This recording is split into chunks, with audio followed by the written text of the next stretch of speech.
Shalom adik-adik, gimana kabarnya? Kak Audrey yakin luar biasa ya. Sekarang nih kita memulai ibadah sekolah minggu, tapi sebelumnya Kak Audrey mau ajak adik-adik semua buat berdoa dulu nih. Kita mau lipat tangan, tutup mata, dan mari kita berdoa. Tuhan Yesus, terima kasih karena Engkau selalu menjaga, melindungi, dan menyertai kami. Kalau sebentar kami mau memulai ibadah sekolah minggu pada pagi hari ini, biar Engkau pimpin sertai ibadah sekolah minggu ini dari awal, pertengahan, hingga akhirnya, supaya kami juga bisa menangkap apa yang menjadi pesan Tuhan untuk kami semua. Hanya di dalam nama Tuhan Yesus kami telah berdoa dan mengucap syukur. Haleluya, amin. Nah, adik-adik, kita bangkit berdiri yuk. Kita mau memuji dan menari buat Tuhan.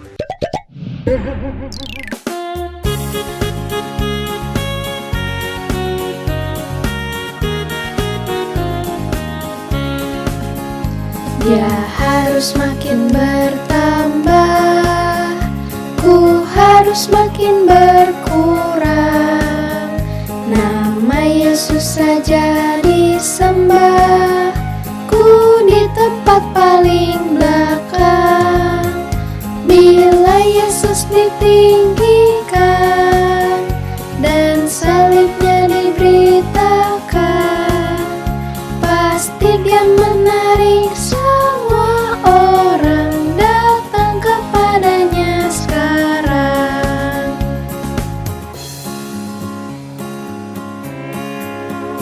Dia harus makin bertambah, ku harus makin berkurang. Nama Yesus saja disembah, ku di tempat paling belakang. Bila Yesus ditinggikan dan salibnya diberitakan, pasti Dia menarik semua orang datang kepadanya sekarang.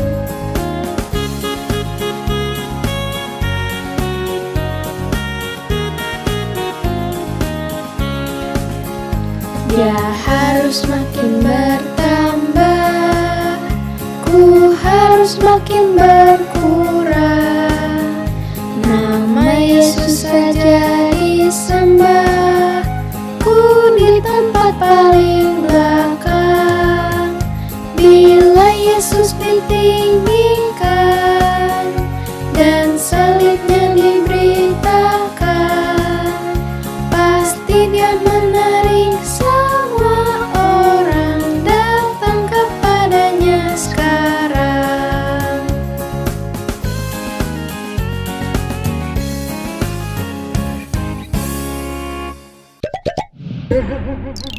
Shalom adik-adik, apa kabarnya pada pagi hari ini? Kamela percaya kita semua dalam keadaan yang dahsyat luar biasa ya. Wah, pada pagi hari ini kita akan bersama-sama belajar kebenaran firman Tuhan ya. Adik-adik, pesan Tuhannya adalah tentang menjadi semakin besar. Sekali lagi adik-adik, menjadi semakin besar. Wah adik-adik, apa sih yang dimaksud dengan menjadi semakin besar ini?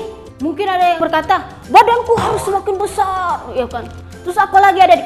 Ototku harus semakin besar. Apa lagi? Mataku harus semakin besar. Wah, mungkin banyak yang lainnya. Tapi apakah itu adik-adik? Nah, umumnya manusia itu ingin menjadi yang besar, menjadi yang terhebat, menjadi nomor satu adik-adik. Nah, dulu waktu Kamela sekolah di SD, SMP, Kamela dan teman-teman Kamela itu berlomba-lomba pengen menjadi yang nomor satu, pengen menjadi yang terhebat, pengen menjadi yang terbaik, pengen menjadi unggul dari semuanya. Wah adik-adik, apakah itu yang Tuhan inginkan? Nah adik-adik, sekarang mari kita sama-sama buka dasar firman Tuhannya dari dalam Yohanes pasal 3 ayat yang ke-30. Kita sama-sama baca adik-adik, yuk. 1, 2, 3. Yohanes pasal 3 ayat yang ke-30. Ia harus semakin besar, tetap Tapi aku harus semakin kecil. Baik adik-adik, apa yang harus semakin kecil? Yang harus semakin kecil dari kehidupan kita adik-adik adalah ego kita. Nah, apa sih itu ego? Ego itu adalah tentang mungkin kemarahan, tentang apalagi mungkin adik-adik suka ngambek, mungkin di rumah kita harus perkecil adik-adik. Yesus yang harus dimunculkan lewat kehidupan kita. Amin adik-adik. Di dalam Yohanes pasal 3 ayat 30 ini, ia harus semakin besar, yang dimaksud adalah Yesus yang harus semakin besar, dan kemudian dikatakan aku harus semakin kecil. Ini maksudnya adalah Yohanes Pembaptis, dia harus semakin kecil. Nah adik-adik, siapakah Yohanes Pembaptis ini? Ternyata Yohanes Pembaptis ini adalah seorang yang bertugas untuk mempersiapkan jalan bagi Tuhan. Nah selain itu apa tugasnya adik-adik? Ternyata Yohanes Pembaptis dan juga murid-muridnya bertugas untuk membawa orang datang kepada Tuhan, dibaptis, kemudian bertobat, menerima Tuhan sebagai juru selamatnya. Itu tugasnya adik-adik. Nah ternyata di masa-masa pelayanan Yohanes Pembaptis muncul seorang pribadi yang bernama Yesus dan juga murid-muridnya. Nah, apa yang Yesus dan murid-muridnya ini? Mereka juga melakukan hal yang sama seperti yang dilakukan oleh Yohanes Pembaptis dan juga murid-muridnya adik-adik. Nah, kemudian murid-murid Yohanes Pembaptis ini melihat apa yang dilakukan oleh murid-murid Yesus. Wah, guru, ternyata orang di sana juga melakukan hal yang sama seperti yang kita lakukan.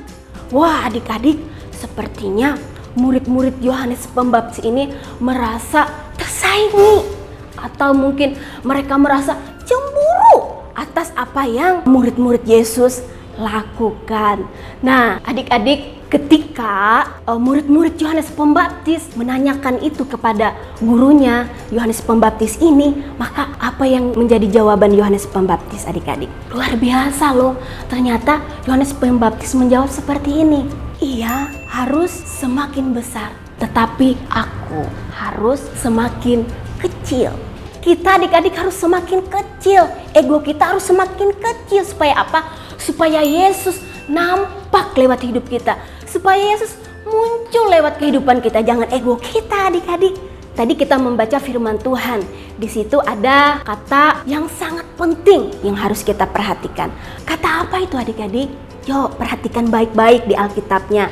Kata yang penting itu adalah kata harus. Katakan bersama dengan Kak Maila, harus. Bilang sama kiri kanannya, katakan harus. Bilang, coba bilang ke mami papinya, bilang harus. Bilang gitu. Nah, kata harus ini adalah kata yang penting. Karena kata harus ini adalah sesuatu yang tidak bisa ditunda-tunda adik-adik. Contoh, kalau adik-adik bilang ke mami gitu, mami sakit perut, aduh kebelet aku. Nah, adik-adik harus apa? Harus ke toilet. Dan kalau tidak ke toilet mungkin adik-adik bisa pipis di celana dan lain sebagainya. Nah, itu harus. Kemudian apa lagi adik? Mungkin adik-adik di rumah suka olahraga kan, aduh lari misalkan di sekitar rumah gitu. Kemudian adik bilang, aduh kerongkonganku jadi kering, kemudian capek, keringatku keluar nih. Nah, apa yang adik-adik harus lakukan? Adik-adik harus minum. Dan kalau adik-adik tidak minum, apa yang terjadi? Adik-adik bisa dehidrasi. Nah, itu adalah sesuatu yang harus. Demikian juga dalam kehidupan kakak Maila dan juga adik-adik semua yang ada di rumah. Kita harus memperbesar atau memunculkan Yesus lewat kehidupan kita. Yesus yang harus semakin nampak. Baik adik-adik, pada pagi hari ini kita mau belajar ya, bagaimana caranya agar Tuhan semakin besar dan kita semakin kecil. Nah, kita mau belajar. Ternyata kita harus menyadari dari mana kita berasal. Sekarang kita bersama-sama buka firman Tuhannya dari Yohanes pasal 3 ayat yang ke-31. Kami akan bacakan bagi kita semua. Siapa yang datang dari atas adalah di atas semuanya. Siapa yang berasal dari bumi, termasuk pada bumi dan berkata-kata dalam bahasa bumi, siapa yang datang dari surga adalah di atas semuanya. Wah, adik-adik, tadi ada yang berkata tentang di atas dan di bawah, di surga dan di bumi. Mungkin kalau Kamela bertanya kepada adik-adik semua, dari mana kita berasal adik-adik? Mungkin adik-adik ada yang menjawab, Kamela, aku kan berasal dari dunia, karena aku kan lahir di dunia. Dan sekarang pun aku tinggal di dunia. Jadi aku berasal dari dunia. Betul, memang kita tinggal di dunia sekarang ini adik-adik. Tetapi ketika adik-adik semua membuka hati dan menerima Yesus sebagai Tuhan dan Juru Selamat adik-adik semua, maka disitulah kita akan menjadi warga kerajaan surga.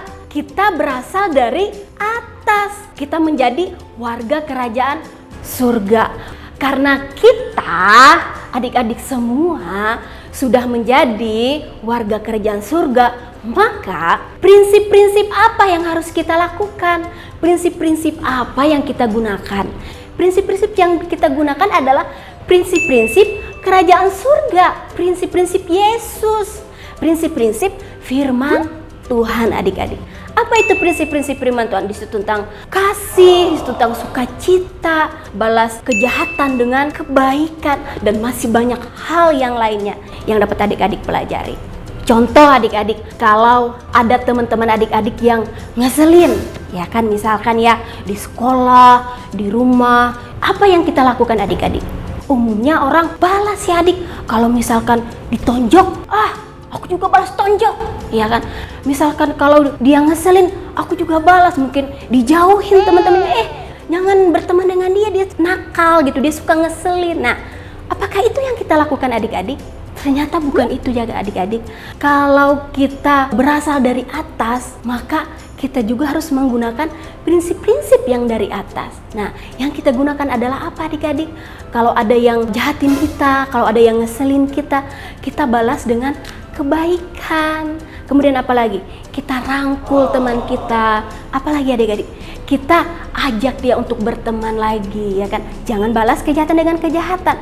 Nah, jadi adik-adik, biarlah firman Tuhan ini dapat kita lakukan dalam setiap kehidupan kita masing-masing. Jadi, kalau kita ingin menang, maka kita harus gunakan prinsip yang di atas, yaitu prinsip kerajaan surga. Baik adik-adik, pada pagi hari ini, mari kita sama-sama berdoa ya. Semuanya tutup matanya, lipat tangannya, semua tundukkan kepalanya. Tuhan Yesus, pada pagi hari ini Tuhan, kami mau belajar kebenaran firman Tuhan, bagaimana kami harus semakin kecil dan Tuhan yang harus semakin besar lewat kehidupan kami. Tuhan Yesus, bantu setiap kami anak-anak-Mu untuk kami bisa melakukan firman-Mu, sehingga prinsip-prinsip kerajaan surga yang kami lakukan Tuhan, dan hidup kami boleh menjadi dampak Tuhan bagi teman-teman kami di sekitar kami, bahkan dimanapun kami berada. Terima kasih Tuhan Yesus, biarlah nama Tuhan yang dipermuliakan lewat hidup kami. Di dalam nama Tuhan Yesus kami berdoa dan mengucap syukur. Haleluya, amin. Halo teman-teman, saatnya activity time. Hari ini kita mau buat sambal jagung. Bahan-bahan yang digunakan adalah ketanting, was, spidol, cat air.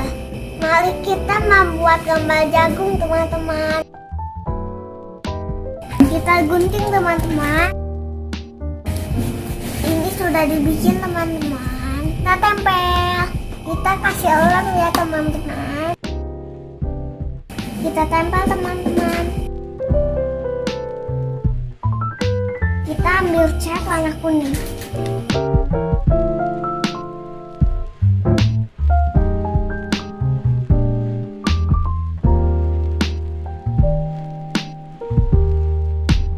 Ayo kita ambil warna hijau.